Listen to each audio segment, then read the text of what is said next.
Hi friends, welcome to Flames to Fashion. So இன்னைக்கு கவிஸ் குக்கிங்கில் நான் வந்து ஒயிட் வெஜிடபிள் பிரியாணி தான் பண்ண போகிறேன். ஸோ அதுக்கு என்னென்ன தேவையோ அது எல்லாத்தையுமே நம்ம தெரிஞ்சுக்கலாம். என்னென்ன அப்படின்னாக்கா மசாலா வகைங்க 2 அன்னாசிப்பூ, 10 கிராம்பு, 3 ஏலக்காய், 2 இலையை கட் பண்ணி வச்சுருக்கிறேன், 1 மராட்டி பூ, 3 பட்டை, 1 ஸ்பூன் பெருஞ்சீரகம், இஞ்சி பூண்டு பேஸ்ட்டு, 1 கைப்பிடி அளவு கொத்தமல்லியும் புதினாவையும் நறுக்கி வச்சுருக்கிறேன், 2 ஸ்பூன் பட்டாணி நைட்டே ஊற வச்சுட்டேன். இது வந்து நாங்கள் 3 பேருக்கு செய்ய போகிறோம். அதனால் 4 உழக்கு, சின்ன உழக்கு ஒன்று இருக்கும், அந்த உழக்கால் 4 பாஸ்மதி ரைஸ் ஊற வச்சுருக்கிறேன். சோயா சங்க்ஸ் வந்து கொஞ்சோண்டு 1 ஸ்பூன் கிட்ட போட்டு அதையும் ஊற வச்சுருக்கிறேன். 10 பச்சை மிளகாய் ப்ளஸ் வெஜிடபிள் என்னென்ன அப்படின்னாக்கா 4 பெரிய வெங்காயம், 2 கொத்து கருவேப்பிலை, 2 தக்காளி, 2 கேரட்டு, 3 உருளைக்கிழங்கு, பீன்ஸ் ஒரு 10-15 பீன்ஸு, 1 லெமன் பீஸு, தயிர். ஸோ இது எல்லாமே வச்சு தான் இன்றைக்கி நாம் வெஜிடபிள் ஒயிட் பிரியாணி செய்ய போகிறோம். ஸோ நான் குக்கரும் வச்சுட்டேன், வாங்க எப்படி செய்யறதுன்னு பார்த்துடலாம்.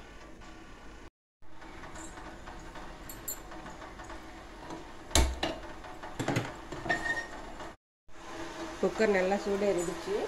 இப்போ நம்ம அதில் எண்ணெய் சேர்த்துக்கலாம்.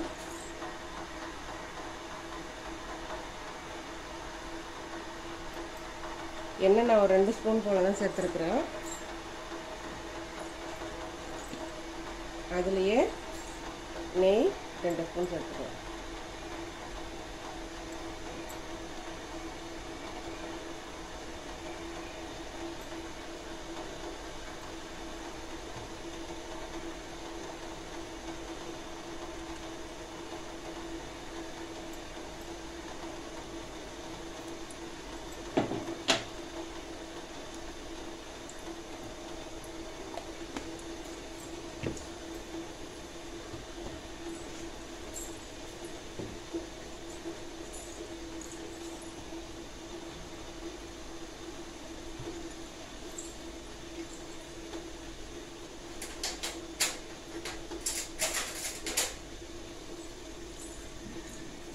எண்ணெய் நல்லா சூடானதும் நம்ம எடுத்து வச்சுருக்க மசாலா பட்டைங்களை அதில் போட்டுடலாம். போட்டு சும்மா ஒரு 2 வரை வச்சிடலாம். அந்த எண்ணெயிலே போதும் அது பொரிஞ்சது. அடுத்து கட் பண்ணி வச்சுருக்க பச்சை மிளகாய்,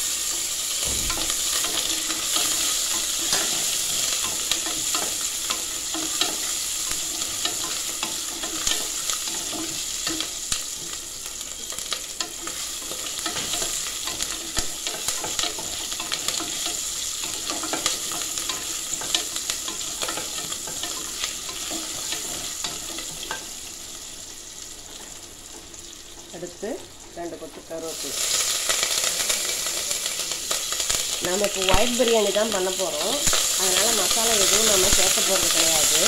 அதனால் பச்சை மிளகாய் நீங்கள் கொஞ்சம் காரத்துக்கு தேவையான அளவு போட்டுக்கலாம்.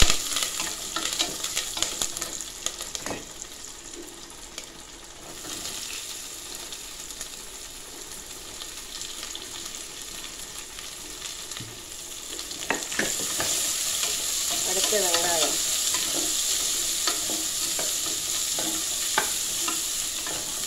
வெங்காயத்துக்கு சுருளை வதக்கணும்னு அவசியம் இல்லை, கொஞ்சம் லைட்டாக கண்ணாடி பார்த்து வதக்கினாலே போதும்.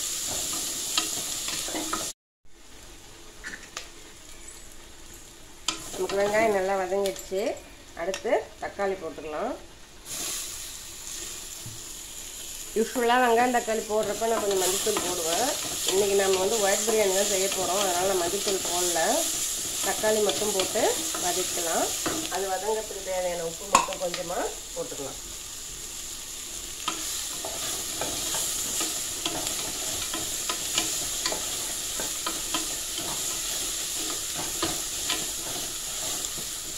தக்காளி லைட்டாக வதங்கிட்டு இருக்கும்போதே நம்ம அரைச்சி வச்சுருக்கிற இஞ்சி பூண்டு பேஸ்ட்டையும் சேர்த்துக்கலாம்.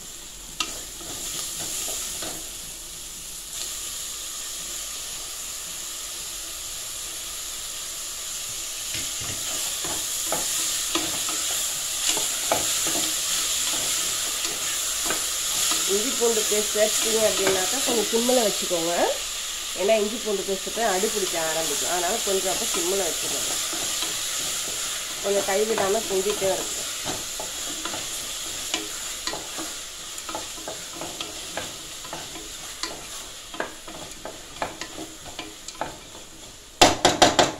ரெண்டும் வதங்கட்டும். வெங்காயம் தக்காளி இஞ்சி பூண்டு பேஸ்ட் நல்லா வதங்கிட்டு இருக்குது. இந்த ஸ்டேஜில் நம்ம 1 ஸ்பூன் தயிர் சேர்த்துக்கலாம். நான் உர போட்டு வச்சுருந்த தயிர் வந்து என்கிட்ட தீந்துருச்சு. அதனால் நான் பாக்கெட் தயிர் தான் இன்றைக்கி எடுத்துருக்குறேன்.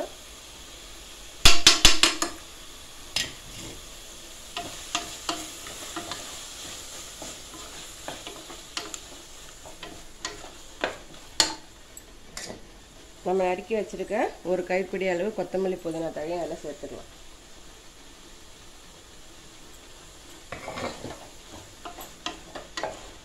கொத்தமல்லி புதினா தழையை ரொம்ப வதக்கணும்னு அவசியம் இல்லை. லைட்டாக ஒரு பெரட்டினாலே போதும்.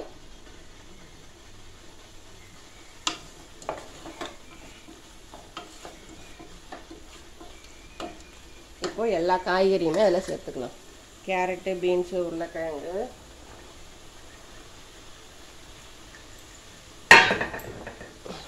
அடுத்து எடுத்து வச்சுருக்க பட்டாணி, அடுத்து ஊற வச்சுருக்க சோயா சங்க்ஸ்.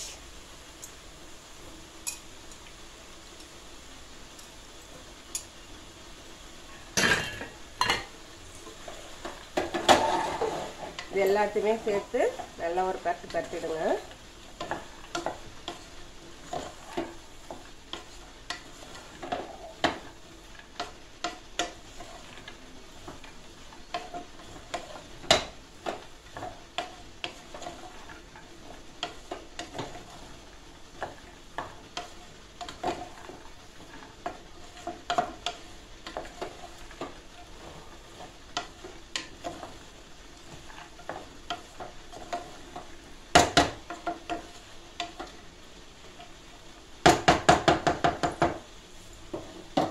இப்போ நம்ம இதில் அரிசியை சேர்த்துக்கலாம்.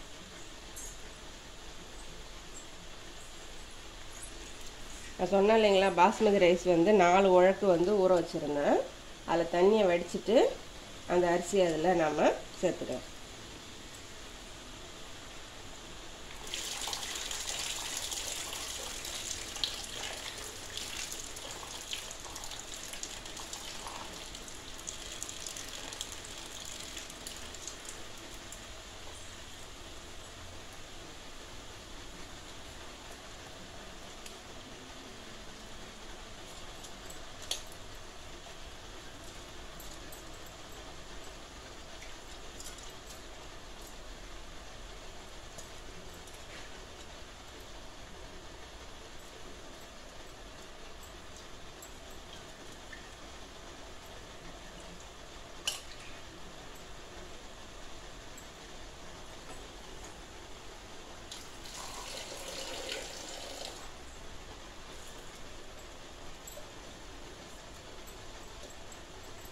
ஸோ நம்ம இதில் சேர்க்க வேண்டியது எல்லாமே சேர்த்தாச்சு. திரும்ப இந்த அரிசியை நல்லா கலந்து விடுங்க.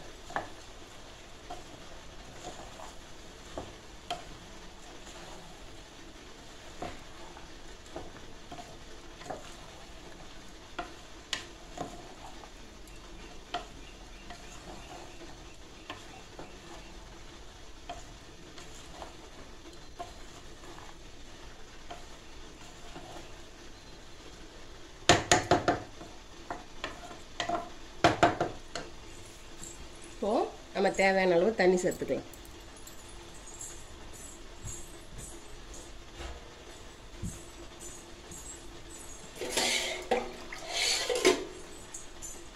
நான் இந்த உழக்கால தான் 4 உழக்கு எடுத்த அரிசி. ஸோ இதால் நான் 7 டம்ளர் தான் தண்ணி ஊற்ற போகிறேன். நம்ம சாப்பாட்டு அரிசி எடுத்தோம் அப்படின்னாக்கா நீங்கள் கரெக்டாக தண்ணி வைங்க. ஆனால் நீங்கள் பாஸ்மதி ரைஸ் எடுத்தீங்க அப்படின்னாக்கா நீங்கள் 1 டம்ளர் தண்ணி குறைச்சே வைக்கலாம்.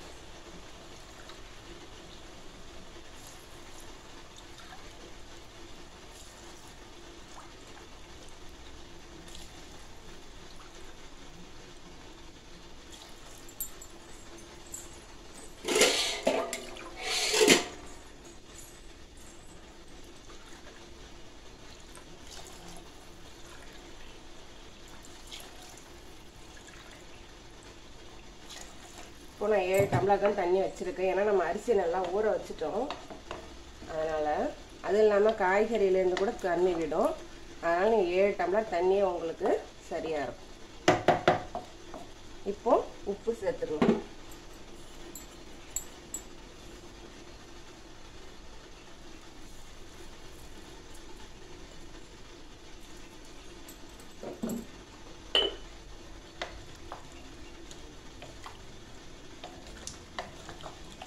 உங்களுக்கு சப்போஸ் இதில் காரம் பத்தலை அப்படின்னாக்கா நீங்கள் தனி மிளகாத்தூள் வேணால் 1 ஸ்பூன் சேர்த்துக்கோங்க. மஞ்சத்தூள் சேர்த்தா தான் உங்களுக்கு கலர் மாறும். தனி மிளகாத்தூள் சேர்த்திங்க அப்படின்னாக்கா கலர் மாறாது. காரம் பத்தலை அப்படின்னாக்கா நீங்கள் தனி மிளகாத்தூள் சேர்த்துக்கோங்க.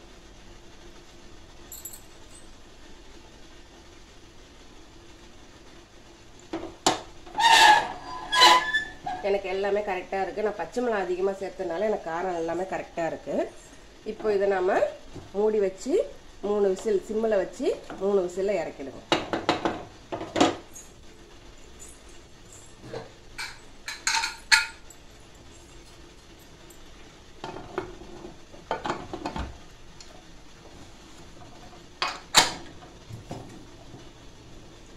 சரி, நம்ம வெயிட் பண்ணுவோம் விசில் வர வரைக்கும்.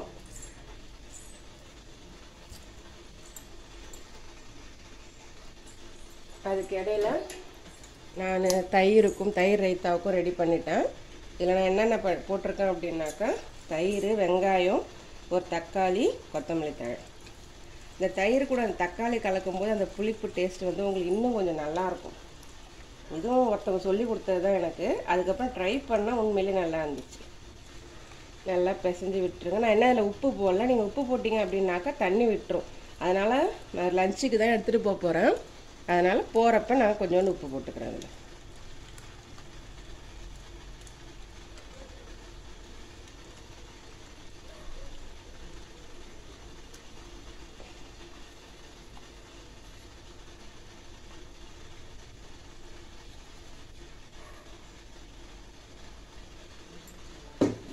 நான் ஒன்று மறந்துட்டேன்.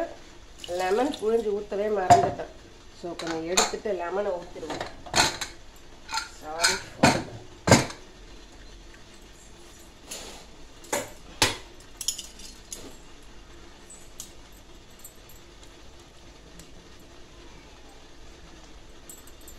நான் மூடி வச்ச உடனே லெமன் ஊற்றுறத மறந்துட்டனால திறந்துட்டேன். ஒரு 5 நிமிஷம் ஆயிடுச்சு அப்படின்னாக்கா அதுக்கப்புறம் திறந்துடாதீங்க. இப்போ லெமனை ஊற்றி ஒரு கிளறிட்டு இப்போ மூடி வச்சுடுங்க.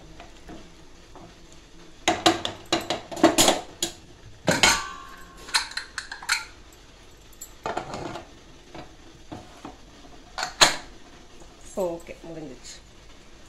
ஸோ பிரியாணி வேகட்டும், விசில் வரட்டும்.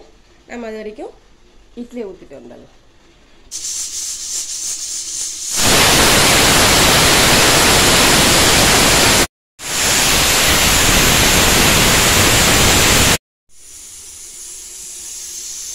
மூணாவது விசிலும் வரப்போகுது. ஸோ இப்போ நம்ம ஆஃப் பண்ணிடலாம். ஒரு தடவையும் பிரியாணி செஞ்சு ஓப்பன் பண்ணும்போது அது ஒரு டிஃப்ரெண்ட்டான எக்ஸ்பீரியன்ஸ். பிரியாணி இறக்கி வச்சு 10 நிமிஷம் ஆச்சு. எப்படி இருக்குன்னு பார்ப்போம். விசில் எல்லாமே அடங்கிடுச்சு.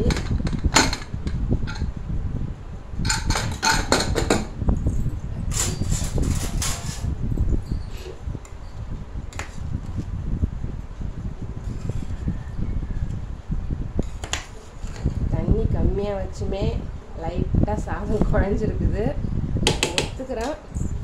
ஸோ இப்போ இது கொஞ்சம் போட்டு அப்படியே ஆற வச்சுக்குவோம்.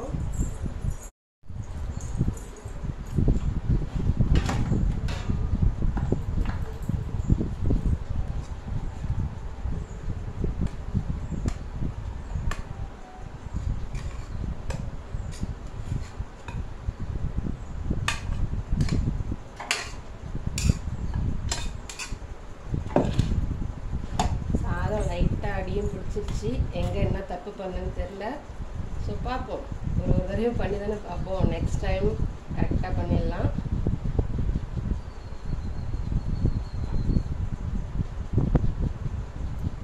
ஸோ நமக்கு தேவையான பிரியாணி ரெடி. தேங்க்ஸ் ஃபார் வாட்சிங்.